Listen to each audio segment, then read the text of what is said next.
నువ్వు ఎంత బాగా నేర్చుకోగలుగుతావో నేర్చుకో. అవకాశాలనేవి చాలా ఉన్నాయి. చాలా బోలెడన్ని అవకాశాలున్నాయి.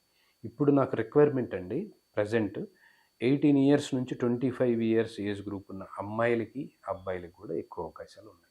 ముందే నువ్వు అన్నీ గావాలి అని జెప్పేసి పట్టుబడితే, వాళ్ళు వేరే పట్టుబడతారు. అయన్నీ ఎందుకు మనకి? ఉన్న జనరేషన్ పిల్లలు ఎలా అయిపోయినారంటే, హ్మ్. ఏదైనా సరే ఇన్‌స్టంట్‌గా అయిపోవాలి. ఆ! యెస్. ఇది ఎక్కువగా పట్టుకో ఉన్నారు. అవును. ఈవెన్ చిన్న పిల్లలైనా సరే హ్మ్. ఈ మూవీస్ ఫోను, మొబైల్ పరంగా గాను ఇన్‌స్టాలు ఇవన్నీ చూసి హ్మ్. ఫేమస్ అయిపోతారు గదా! త్వరగా. అవును. బయటికి చెప్పడానికి బావుంటది. కానీ హ్మ్. ఒక్కసారి ఎంటర్ అయిన తర్వాత వాళ్ళు ఫేస్ చేసిన సిట్యుయేషన్స్‌తో అవును. ఇంటికి రాలేరు. అవును. లోపల ఉండలేరు. అవును. ఇరుక్కుపోతారు. ఆ! కరెక్ట్ అండి. ఇలాంటి వాళ్ళకి మీరు ఏం జెప్తారు సార్? ఎప్పుడు ఎలాగా అడుగేయాలంటారు? ఎప్పుడు గూడా తొందర పడగూడదండి. మనం అమ్మ కడుపులో పడ్డ దగ్గర నుంచి బయటికి రావటానికి 9 నెలలు వెయిట్ జేశాం. హ్మ్.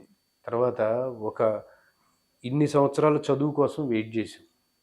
ఒక 20 సంవత్సరాల పాటు మనం చదువుల్లోనే ఉంటాంగా.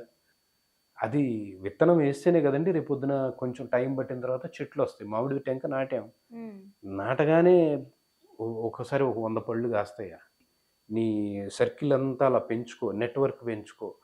ఆ నెట్‌వర్క్ పెంచుకొని వేళ్ళు అలా ఎళ్ళిన తర్వాత అప్పుడు మనం ఎంత ఎత్తుకైనా మనం ఎదగలుగుతాం. చాలా రాంగ్ వేలు తీసుకుంటున్నారిప్పుడు. ఇక తీసుకుంటే రాంగే మనం పోయినట్టే ఇంకా. అలా కాకుండా మనం కరెక్ట్‌గా ఒక పర్ఫెక్ట్ యాక్టర్ గాని సినిమాలోకి ఎంటర్ అవ్వడానికి హ్మ్. యాక్టింగ్ పరంగా ఒక పర్ఫెక్ట్ వేకి వెళ్ళాలంటే ఒక స్పెసిఫిక్ దారేది సార్. స్పెసిఫిక్ దారి నిన్ను నువ్వు నమ్ముకోవాలి. హ్మ్. ఫస్ట్ నిన్ను నువ్వు నమ్ముకోవాలి. హ్మ్. తర్వాత ఒక సరైన గురువు మనకు దొరకాలి. ఆ సరైన గురువు చెప్పినట్టుగా నువ్వు ఫస్ట్ విను. కళ్ళు మూసుకొని ఆయన చెప్పింది ఫాలో అవ్వు. డెఫినిట్‌గా నీకు రిజల్ట్ అనేది వస్తుంది.